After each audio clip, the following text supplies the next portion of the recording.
pesar del paso del tiempo y los cambios sociales, hay temas que permanecen firmes en la cultura popular. Uno de ellos es el miedo.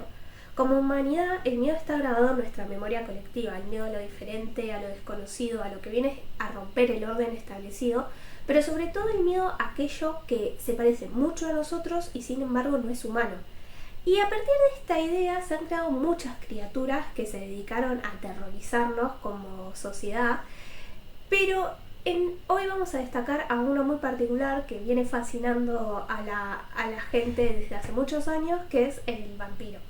El vampiro pasó a ser de una criatura espeluznante, cadavérica, con sed de sangre, a único, irresistible, romántico y cargado de deseo. Y en ese recorrido refleja los cambios de nuestra sociedad. Hola, soy Serena y bienvenidos a otro video donde sobreanalizamos productos del entretenimiento para poder entender un poco más nuestra realidad. Gracias por estar acá, así que sin más que decir, pónganse cómodos y que disfruten el video. Los tipos de miedo en la historia humana evolucionaron con ella. No siempre son los mismos y surgen diferentes terrores que amenazan nuestra realidad. El cine y la literatura se encargó de plasmar esto en formato de entretenimiento. Así que podemos ver diferentes formas de retratar estos miedos. Los vampiros no envejecen, pero sí cambiaron en el tiempo. En el siglo XIX eran monstruos aterradores, mientras que en el siglo XXI se convierten en personajes más icónicos y románticos. Entonces, a partir de toda esta evolución surge una pregunta: ¿por qué ocurre esto? ¿Y qué relación guarda con nuestras propias ideas y deseos? La figura del vampiro o de seres que se alimentan de sangre humana existe mucho antes que existieran los vampiros tan icónicos que conocemos hoy en día. En la Mesopotamia, por ejemplo, había figuras como Lilitu o Lamashtu, espero estar pronunciando bien estas palabras, que eran demonios femeninos que atacaban a hombres y bebés recién nacidos para beber su sangre.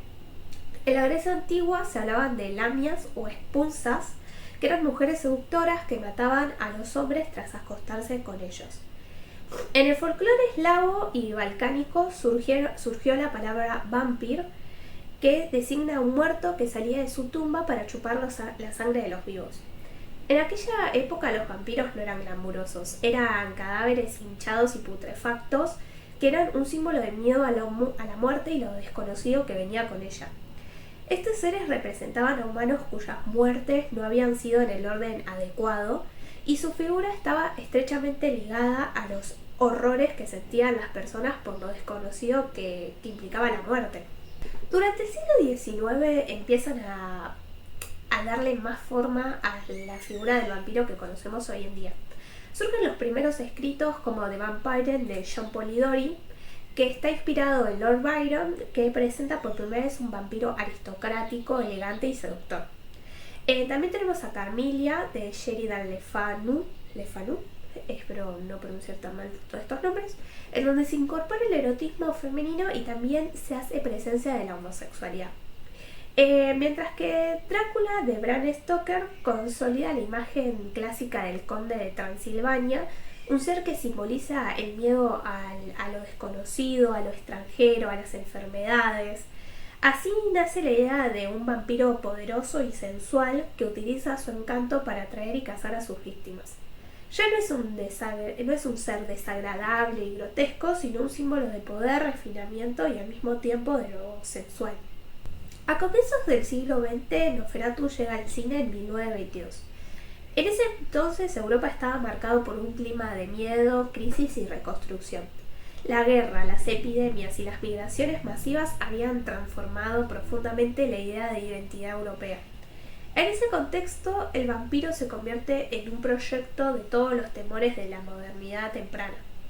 Encarnan tanto la fragilidad humana como los miedos sociales y la cultura de la época. En esta película, el conde Orlok no es un seductor elegante, sino que es una figura cadavérica, monstruosa, que tiene movimientos rígidos y una mirada vacía. Su sola presencia contamina y propaga una peste que arrasa con todo el pueblo. El vampiro no solo mata, sino que contagia, contamina y corrompe. El cuerpo humano, que antes estaba idealizado, ahora se empieza a ver como vulnerable, frágil y expuesto. Detrás de ese horror también se esconde una dimensión política, ya que Orlok llega del este, de un territorio oscuro, exótico y percibido como primitivo. Algo parecido pasa con Drácula de Bram Stoker, en donde el vampiro es un este personaje viene de los Balcanes y ataca a los que son hijos del vampiro británico. El miedo al vampiro en realidad es el miedo al otro, al cuerpo que no obedece las normas y a las fronteras desdibujadas. El monstruo encarna la ansiedad colonial y la xenofobia de Europa, que estaba obsesionada por mantener la pureza y las jerarquías. También es un símbolo de la sexualidad, la cual en ese momento estaba muy reprimida, ya que el acto de morder, de penetrar, de intercambiar fluidos es una transgresión directa a la moral, obviamente. Y el Drácula es un símbolo de erotismo y violencia que se confunde. La sangre se convierte en símbolo de deseo y el vampiro encarna el placer que amenaza el orden social. Años antes del surgimiento del vampiro aristocrático en 1872, J.D. Le Fanu nos presenta una versión diferente del mito. En Camilla, que es una obra para mi parecer un poco olvidada, acá el vampiro ya no es ese conde varón que es extranjero e invade, sino que es una mujer que ama a otra mujer. Camilla no actúa con violencia, sino que actúa con seducción y metiéndose en la intimidad de su víctima a tal punto que termina transformándose o confundiéndose con amor. En esta obra el vampiro funciona como metáfora del deseo femenino, especialmente el deseo entre mujeres, que es un deseo que venía siendo, que era y muchas veces sigue siendo silenciado y reprimido y controlado. El monstruo encarna aquello que la sociedad no se atreve a mirar, es que es el deseo autónomo de la mujer sin la presencia de lo masculino. Quizás es por eso que cae tanto en el olvido y hoy en día no se tiene tanta memoria de esto. En 1976 surge una nueva adaptación. En entrevista con el vampiro, Anne Rice transforma a estas criaturas en seres profundamente humanos, ya que son capaces de amar, de sufrir, de desear y sentir culpa. Luis y Lestat viven una relación que desafía todas las categorías. Son amigos, pero también tienen una dependencia emocional terrible, se aman, pero son rivales. El vampiro se convierte en un lenguaje para explorar la identidad y las diferencias y la angustia existencial. El deseo ya no está reprimido, sino que se vuelve el eje del conflicto moral. En esta etapa los monstruos se erotizan y se humanizan. El vampiro ya no da miedo por matar, sino por despertar algo dormido en nosotros, la posibilidad de sentir más allá de las normas. El miedo se traslada del cuerpo al alma. Ya no tememos a la mordida, sino que a lo que se puede llegar a revelar en nuestro interior. Este paso del horror al deseo coincide con una época en la que el arte y la literatura comienzan a cuestionar jerarquías morales y sexuales. El vampiro deja de representar lo que amenaza el orden para convertirse en un espejo de aquello que el orden excluye. A comienzos del siglo XXI el vampiro sufre un cambio totalmente radical. Ya no se oculta en castillos, en ruinas ni en penumbras. Ahora es un adolescente más que camina en pasillos de escuelas secundarias, anda en autos brillantes y promete amor eterno. Esto se da con el surgimiento de Crepúsculo en el 2008 y de Vampire Diaries en 2009. El monstruo se transforma definitivamente en fantasía romántica. En Crepúsculo, Edward Cullen deja de ser una amenaza, se convierte en el novio perfecto. Su maldición se transforma en un símbolo de pureza y autocontrol. El vampiro ya no representa un deseo peligroso, sino una garantía de amor seguro. Una figura masculina que ama sin tocar y protege sin poseer. El monstruo que antes devoraba ahora se contiene. El erotismo se diluye en la abstinencia. En la saga, el despertar sexual debe esperar hasta el matrimonio y la castidad y la unión conyugal se vuelven un punto central, haciendo del vampiro un ejemplo de moral y autocontrol. Esto es algo curioso porque pasamos de un vampiro que representaba la perversidad sexual a un vampiro que representa lo que la humanidad dejó de ser. En Crepúsculo se ve una vela que desea, tiene una necesidad de explorar su sexualidad, tiene un deseo sexual activo, y un vampiro que antes era quien venía a corromper, ahora es como el ejemplo de moral y el que dice no, hay que esperar hasta el matrimonio. En The Vampire Diaries, los vampiros conviven con los humanos. Aman, se equivocan, buscan redimirse. El conflicto deja de ser la monstruosidad en sí y pasa a ser como vivir con ellos sin perder la humanidad. Los monstruos se normalizan y se integran a la cotidianidad. Ser vampiro ya no significa ser otro, sino que se vuelve una metáfora de la adolescencia misma. Un cuerpo que cambia, impulsos que asustan y deseos que hay que aprender a controlar. Hay un cambio estético. La inmortalidad, el peligro y el sufrimiento se transforman en algo aspiracional. El vampiro deja de encarnar la tragedia para convertirse en fantasía. El monstruo se vuelve bello, romántico y doméstico. Esto sucede en una época donde el mercado incluso absorbe lo prohibido. El deseo y la oscuridad ya no son peligrosos, sino que forman parte de lo aspiracional. El amor eterno, la culpa, el tormento, todo se vende como una experiencia emocional segura, controlada y cuidadosamente editada para el consumo adolescente. El vampiro se convierte en el producto ideal de una cultura que estetiza el sufrimiento y transforma el peligro en marca personal. Así el vampiro pasa a ser un anhelo estético y un reflejo del deseo juvenil. Se convierte sobre todo en un consumo femenino y en un instrumento de venta. Pero también es objeto de crítica y burla. Pierde el prestigio y el miedo que infundía en épocas anteriores. Su imagen se lava y se vuelve romántica y sensual, adaptándose a los tiempos y a las expectativas de su público. Como ya hablamos, todos estos vampiros terminan asociándose a lo femenino y a la mujer. Pero en una sociedad que critica y se burla a lo asociado a lo femenino, surgió la necesidad de mostrar nuevamente un vampiro que se aleja de la estética cuidada de los años 2000. Reivindican al vampiro malvado que ataca por pura maldad. Después de casi 2 décadas de vampiros jóvenes y de burlarse de ellos, llega una nueva generación de historias que busca recuperar el filo perdido del mito.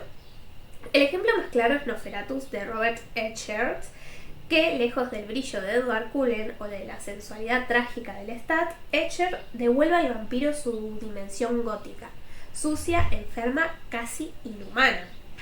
Este Nosferatu no busca seducir, sino incomodar. Su cuerpo es grotesco, su presencia es una plaga, y recupera la idea del vampiro como fuerza de corrupción, como símbolo del miedo de lo que no se puede controlar. No hay romance ni redención, solo deseo y muertes entrelazadas. Después de años en que el monstruo fue dócil y se volvió consumible, el cine de horror intenta restaurar el terror original. Enfocándonos en representaciones más recientes, este año salió la película Sinners, llamada Pecadores, en español me parece que le pusieron ese nombre. A mí me pasó algo curioso en esta película porque yo no la había visto cuando empecé a escribir este guión, sino que justo ya lo había terminado y la vi. Yo la verdad no tenía ni idea de que se trataba de vampiros, pensé que se trataba de gángsters y ya, pero resulta que sí, se trata de vampiros y me pareció que presenta una versión de los vampiros muy interesante. Primero y principal porque los personajes que son atacados no son personajes blancos, sino que son personas afroamericanas. Para empezar, eso es algo que es muy interesante porque por lo general siempre los que son atacados y quienes son víctimas de los vampiros son mujeres blancas.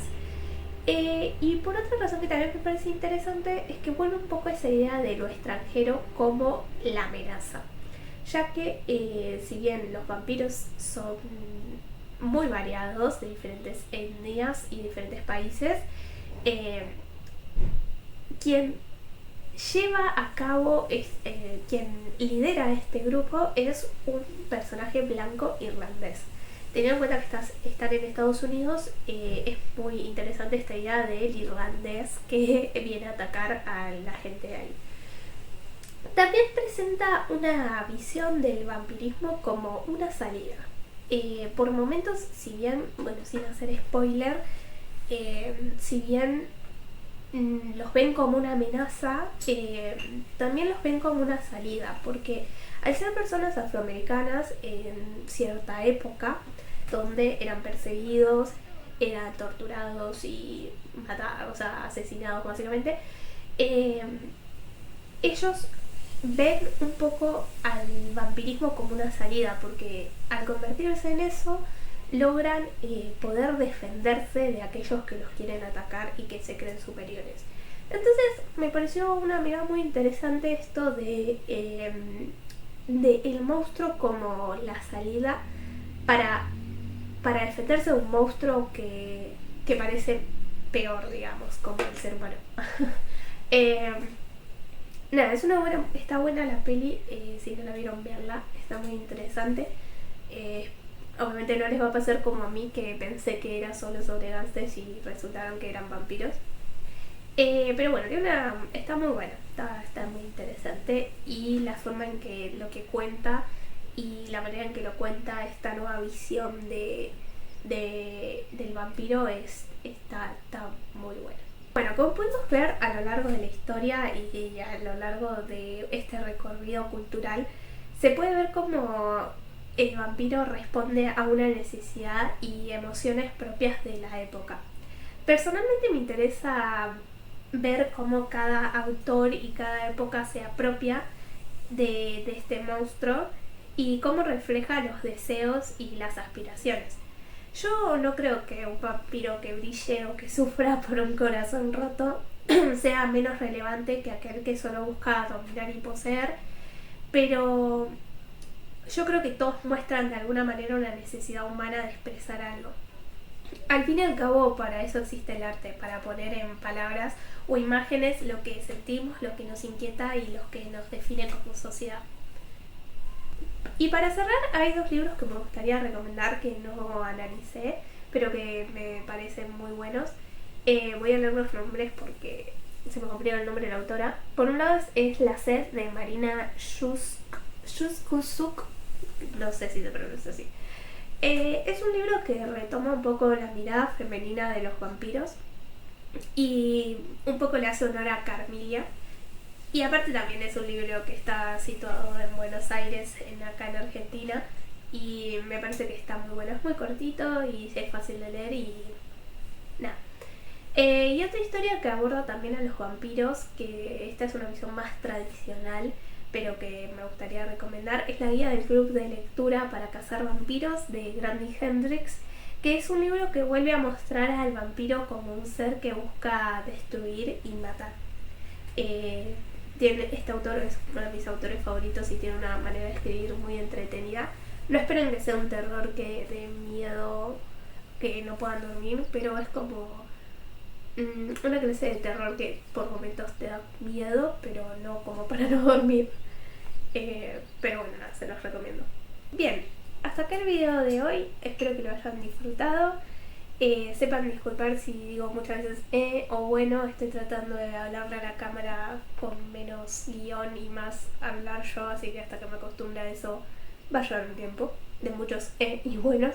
Espero que no haya sido un inconveniente para este video. Sin más preámbulo, hasta acá llegamos. Les dejo la pregunta de este video. ¿Para ustedes son buenas representaciones o son cualquier cosa? Gracias nuevamente por ver este video y como siempre recuerden que preguntarse también es una forma de habitar el mundo. Hasta luego.